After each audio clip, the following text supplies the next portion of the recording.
ada sebuah kisah unik menurut saya. Ada seseorang bernama Abu Ghiyath rahimahullah. Abu Ghiyath ini generasi tabi'in. Jadi dia belajar dari tabi'in, ya, kemudian tabi'in belajar dari sahabat-sahabat dari Nabi SAW. Orang ini diceritakan langsung oleh Imam Tabari, salah satu ahli tafsir, di tahun 240 Hijriah. Kisah klasik. Kisah ini teman-teman sekalian diriwayatkan oleh beliau tentang seseorang yang bernama Abu Ghiyath, umurnya 86 tahun dan sangat miskin.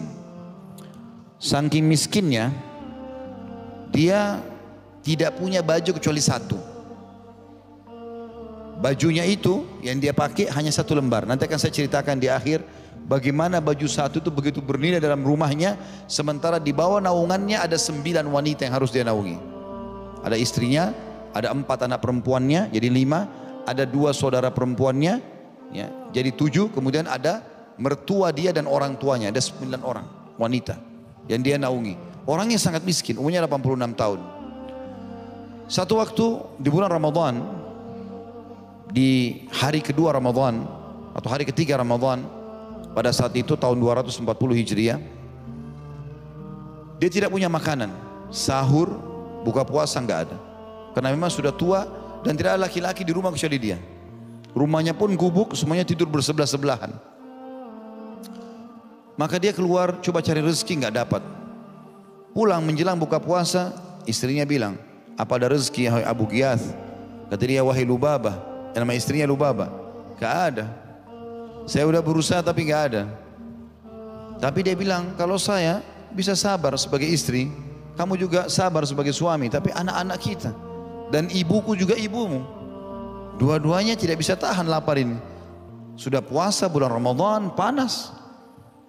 Kata Abu Ghiyath, baiklah saya coba keluar. Habis waktu maghrib, tinggal mengkonsumsi roti kering yang ada, dia keluar, kemudian dia coba dari rezeki, keliling-keliling nggak ada. Akhirnya dia pulang ke rumahnya, dia istirahat. Malam itu dia mengatakan, saya tidak ada apa-apa, kita harus sabar. Sahur tidak ada makanan, pagi hari dia keluar. Dia jalan aja terus, dia tidak tahu harus kemana. Tawarkan kerja di sana, orang tidak mau. Dia kerja di sini tidak mau. Sampai dia duduk di satu rumah, sangat jauh dari rumahnya, perjalanan sekitar setengah hari. Kemudian dia duduk di sebuah pohon. Sementara dia lagi duduk merenung sambil dia berdoa kepada Allah, ya Allah, apa yang saya harus berikan makan diri saya?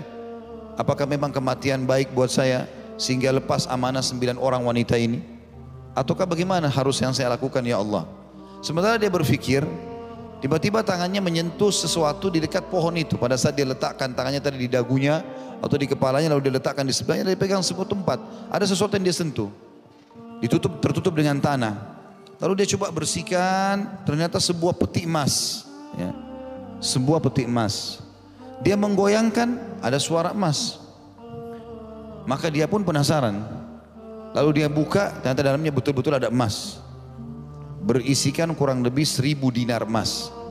Kalau dinilai sekarang ini, kalau yang saya dapatkan dari riwayat ini, kalau kita tariknya nilai dinar itu, mungkin sekarang bisa bernilai antara 7 sampai 9 miliar. Wah, itu nilainya emas itu. Besar sekali. Dan pada saat itu kebetulan di musim haji. Dan ini terjadi di kota Mekah. Abu Ghiyath ini tinggal di Mekah, ya. Mohon maaf ceritanya saya panjangkan, saya agak panjang, jadi saya langsung saja ceritakan. Nanti kita akan kembali ke bahasan kita insya Allah, karena ini sangat berhubungan dengan materi. Abu Ghiyath akhirnya setelah mengecek itu bergejolak dalam jiwanya. Saya miskin. Saya mendapatkan emas ini, namanya luqata dalam bahasa Arab. Ini rezeki dari Allah. Tinggal saya pakai biaya keluarga saya, maka secara otomatis saya bisa hidup kaya. Hilanglah semua permasalahan yang selama ini tertimpa. Tapi dia orang faham agama, dia pun berpikir, hukum luqata, kalau menemukan sebuah benda di jalanan, maka dalam Islam tidak boleh disentuh. Kapan disentuh dan kita sudah berniat untuk memegangnya, maka berarti kita sudah harus mengiklankannya setahun. Kalau kita sudah iklankan setahun, nggak ada mengaku, baru kita bisa pakai, baru jadi hak kita. Kalau tidak mau jangan disentuh. Biarin aja, mungkin pemiliknya kembali. Bergejolak dalam jiwanya dia nih. Sekarang ini saya harus iklankan. Kalau saya mau ambil pun belum hak saya setelah setahun. Kalau saya hidup setahun lagi, kira-kira saya mau makan apa dalam 1 tahun ini? Sekarang keluarga saya sudah tidak makan, puasa Ramadan hari ketiga, puasa tidak ada makanan. Syaitan bisikin dia. Mungkin sudah halal buat kau, wahai Abu Ghiyath, ambillah beberapa dinar, tidak usah semuanya, karena kau juga muhtaj, orang yang butuh. Pasti kau sudah halal buat itu mengambilnya. Tapi subhanallah, keimanan dia tetap berfikir dan merenungi hadis yang sedang kita sampaikan. Nabi SAW wasiatkan yang pertama, ingat, atau wasiat yang kedua kita, ingat, harta kalian, semua harta kaum muslimin, darah kalian, kehormatan kalian haram di antara kalian. Gak boleh diambil ini, bukan punya saya, maka saya harus iklankan. Ringkas cerita, diambillah peti itu, dia bawa pulang ke rumahnya. Tapi dia tidak mau istrinya sama orang di rumah tahu, kan? Orang tahu perempuan lihat emas, keadaannya berbeda nanti. Akhirnya apalagi dalam keadaan miskin, susah gitu. Dia coba menyembunyikan itu. Tapi karena rumah kecil, waktu dia masuk, istrinya biasa sambut dia. Lalu kemudian istrinya mengatakan, ada apa wahai Abu Ghiyath? Apa yang kau bawa? Dia bilang, saya tidak bawa apa-apa, mau saya makanan. Lalu dia mengatakan, seperti ada sesuatu yang kau kantongi. Berat. Dia bilang, ada, tetapi ini amanahnya. Apa itu? Abu Ghiyath ceritakan. Lalu kemudian istrinya juga subhanallah dalam kondisi miskin tapi punya keimanan. Cuma dia bilang begini, hampir mirip dengan waswas syaitan yang awal tadi. Kita kan miskin, susah. Itu barang kau temukan, ambillah beberapa dirham, berapa dinar supaya kita bisa pakai untuk hidup, minimal buka puasa. Kata dia, tidak demi Allah. Imannya mengalahkan, dia bilang tidak demi Allah. Hukum agama, wasiat Nabi SAW, harta seorang muslim dan juga kehormatan, nah, nama baik yang gak boleh dirusak, gak boleh diambil. Kalau kau berani sentuh ini, maka kau saya ceraikan. Dia bilang sama istrinya, jangan pernah kau sentuh barang ini. Istrinya bilang, baiklah. Disimpanlah sama dia, digali sebuah tanah, posisi di rumah, disimpan di situ, ditutup. Cuma dia sama istrinya yang tahu. Besok pagi, karena sudah malam, dia jalan menuju ke dekat Masjidil Haram, yang ada di Mekah. Ternyata ada satu orang dari Khurasan, dari daerah Irak dan Iran sekarang, tiba-tiba naik di atas batu teriak, wahai jemaah haji Mekah, wahai muslimin, sambil dia nangis-nangis, siapa yang mendapatkan kotak emas saya berisi 1000 dinar, maka tolong kembalikan kepada saya, semoga Allah lipat gandakan pahalanya. Abu Ghiyath tahu, berarti sudah ini peti yang tadi dia temukan. Lalu dia mengatakan, wahai orang Khurasan, Mekah ini negeri, tentu Mekah zaman itu bukan seperti sekarang ya, negeri yang kering. Kami tidak hidup kecuali dari Zam-Zam. Gak ada apa-apa di sini. Buah-buahan juga masih susah. Masyarakat bukan orang kaya. Kalian di Khurasan besar, punya kekayaan. Kalau seandainya ada yang menemukan petimu itu, berilah dia imbalan. Gitu kan? Kata orang Khurasan itu, kira-kira wahai ayahku, dia panggil dia tahu orang tua. Dalam riwayatnya dikatakan ya Abah itu wahai ayahku. Kira-kira berapa orang itu minta? Kata Abu Ghiyath, mungkin 1/10-nya, maksudnya 10%. Ya. Kata orang Khurasan itu, tidak demi Allah. Kalau dia mau kembalikan kepada saya karena Allah, silakan. Kalau dia mau minta, saya nggak mau kasih. Abu Ghiyath dalam kondisi miskin, susah, ketemu harta tapi orangnya bakhil menurut dia. Memberi saja ini nggak mau. Dia belum kasih kembali, dia pulang ke rumahnya.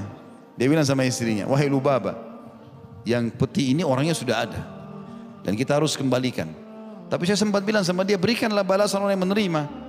Lalu dia tanya berapa, saya bilang 1/10-nya atau 10%. Cuma dia nolak, dia minta semuanya lillahi ta'ala saja. Maka saya rasa harus kita kembalikan. Kata istrinya, coba kau ketemu lagi besok, mungkin dia berubah pikiran. Karena orang susah. Kembalilah besok. Ternyata orang itu iklankan lagi, wahai penduduk Mekah jemaah haji, sampai menemui kotak emas saya 1000 dirham, Allah lipat gandakan pahalanya. Abu Ghiyath lagi, wahai Khurasan, orang Khurasan, kasihlah imbalan orang yang menemukannya. Kata dia, wahai ayah, berapa kira-kira? Kata dia, kasihlah 10 dinar. Kan tadi kalau 10% 100 dinar, 10 dinar. Dia bilang tidak demi Allah. Kata orang Khurasan, tidak demi Allah, saya tidak akan kasih. pahalanya karena Allah. Dia mau kembalikan silakan, tidak mau kembalikan urusan dia sama Allah. Kembali lagi Abu Ghiyath ke rumahnya. 10 dinar dia tidak mau kasih. Dia bilang sama Lubabah istri. Istri bilang coba kembali lagi. Siapa tahu dia mau. Besok kembali lagi dia. Ternyata orang itu iklankan lagi. Abu Ghiyath bilang lagi kalimat yang sama. Lalu ditanya berapa? Kata Abu Ghiyath, minimal kasih 1 dinar. 1 dinar itu pun Abu Ghiyath niatnya kalau dia dikasih apa dia bilang? 1 dinar itu setengah dinarnya dia pakai untuk memberi kendi air yang dia berikan minum jemaah haji. Sehingga kau dapat pahala. Setengah dinarnya dia pakai untuk kebutuhan keluarganya. Jadi saking butuhnya dia gitu. Kata orang itu, tidak demi Allah. 1 dinar pun tidak mau. Dia kembalikan karena Allah atau enggak usah. Gitu kan? Antum jangan buru-buru nilai orang. Tunggu ceritain sampai habis. Yang jelas teman-teman sekalian, pada saat itu dia kembali lagi sama istrinya. Kayaknya sudah enggak bisa. Orang ini memang enggak mau. 1 dinar pun dia enggak mau. Saya akan kembali menawarkan dia untuk mengembalikan haknya. Maka istrinya bilang, ya sudah. Kalau memang begitu apa boleh buat. Tapi mereka betul-betul tidak pernah bertemu ada orang sebakhil ini gitu. Menurut dia, untuk mereka. Kembalilah Abu Ghiyath mengatakan, wahai Khurasani, sesungguhnya kotak yang kau cari ada pada seseorang. Dan kau boleh ikut sama saya untuk saya berikan. Kata orang itu, baiklah. Ikutlah dia. Sampai kata Imam At-Tabari yang meriwayatkan kisah ini, saya betul-betul waktu itu menyaksikan itu. Kejadiannya setiap hari terjadi itu, saya saksikan dan dia ceritakan. Waktu itu Imam Tabari masih muda sekali. Masih belum menjadi ulama. Dia masih seorang yang datang, orang miskin juga. Dia ceritakan di awal-awal dia belajar Islam. Dia bilang kemudian saya masuk, ikut ke rumah itu. Saya ingin saksikan apa yang terjadi ini.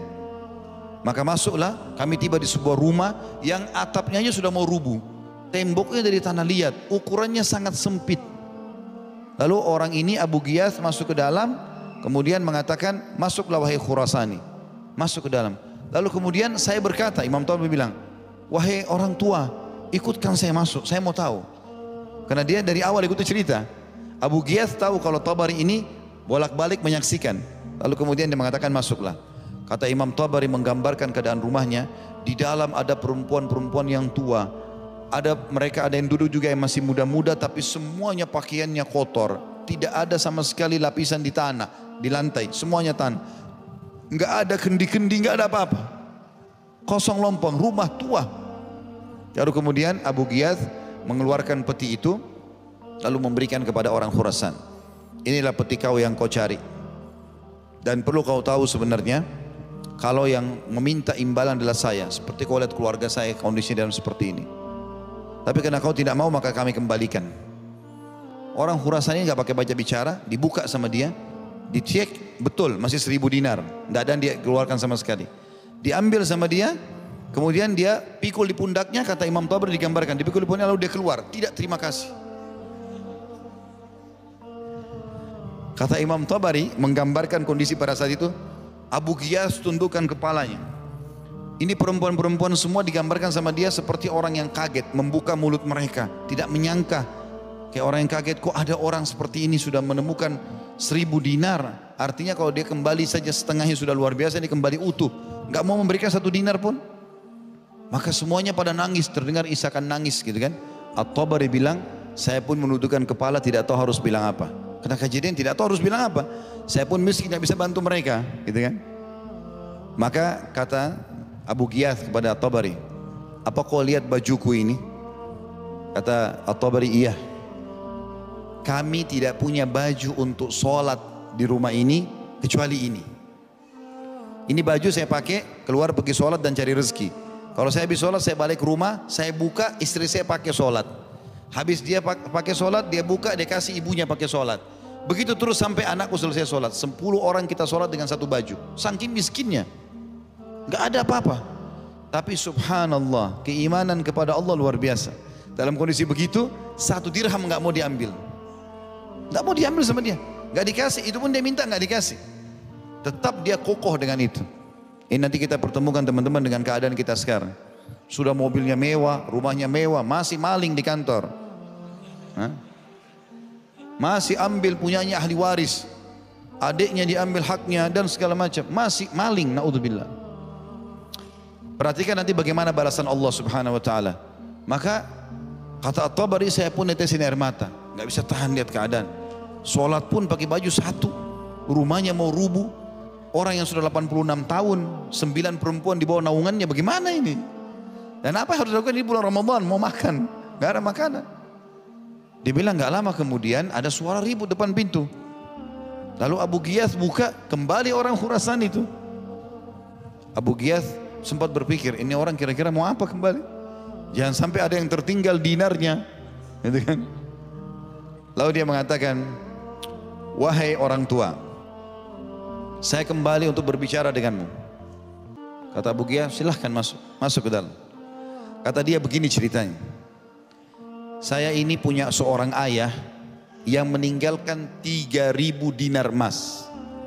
Artinya masih ada 2 kali lipat dari ini.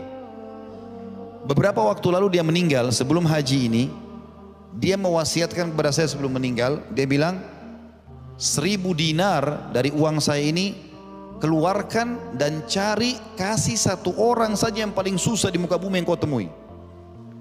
Yang 2.000 dinar, kau bagi dengan saudaramu sebagai warisan. Maka saya bawa ini, ya maaf, yang 2.000 dinar, 1.000 dinar kau gunakan untuk warisan, 1.000 dinar lagi untuk biaya perjalananmu haji. Kalau lebih kau bagi pada ahli waris, tapi 1.000 dinar jangan ganggu gugat. Kasih kepada orang miskin, tapi 1 orang, jangan banyak. Yang paling butuh. Dia bilang, ketahuilah hai orang tua, dari Khurasan saya jalan ke Mekah belum ada saya temuin orang yang berhak. Banyak orang miskin tapi saya tidak temukan. Dan saya temukan sekarang kau orang paling berhak. Ini 1.000 dinar, ditaruh di situ langsung ditinggal sama dia. Ini tadi yang sangka buruk sama orang Khurasan. Dia taruh, langsung dia pergi. Kata Tabari, saya coba mengejar sama Abu Ghiyath, mau terima kasih, lari itu orang. Gak kelihatan, kami coba cari gak ada, bolak-balik sana gak ada. Lalu kemudian kata Abu Ghiyath, alhamdulillah ala kulli hal. Masuklah hai anak muda, dipanggil Imam Tabari, masuk dalam rumahnya. Lalu dia bilang, wahai Lubaba, panggil istrinya. Wahai fulana, panggil semua 9 perempuan di rumahnya, sama orang tua sampai anaknya dia. Lalu kata Abu Ghiyath, digambarkan oleh Tabari, lapangkan pakaian kalian. Jadi biasa orang kalau duduk pahanya dibuka, bajunya di tengah-tengah ada kayak tempat lobong. Lalu mulailah Abu Ghiyath membagi-bagi dinar tersebut. Dilempar ke saya 1, dilempar ke ibunya 1, dilempar ke istrinya 1, dilempar ke anaknya 1, dia pun 1. Jadi dibagi kepada 10 orang itu, ya, atau 11 orang dibagi. Maaf, jadi mereka rupanya 8 orang di bawah naungan dia. Tidak ada ibunya tapi ibu mertuanya, sama dia 9, sama Tabari 10 berarti. Dibagilah terus satu sampai kami semua mendapatkan masing-masing 100 dinar. Karena ini kan 1.000 dinar. Setelah itu kemudian mulailah, ya, saya dengan Abu Ghiyath duduk di situ lalu berbicara tentang sesuatu yang berhubungan dengan ibadah dan seterusnya. Lalu kemudian perempuan-perempuan pada keluar, mereka datang membawa makanan segala macam dan seterusnya, sampai akhirnya berubahlah keadaan mereka.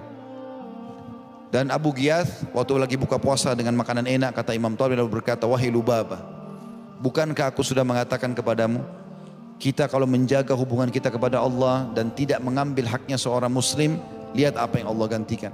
Kita haramkan diri kita dari 1 dinar dan kita bersabar, Allah kasih semua 1.000 dinarnya dengan caranya.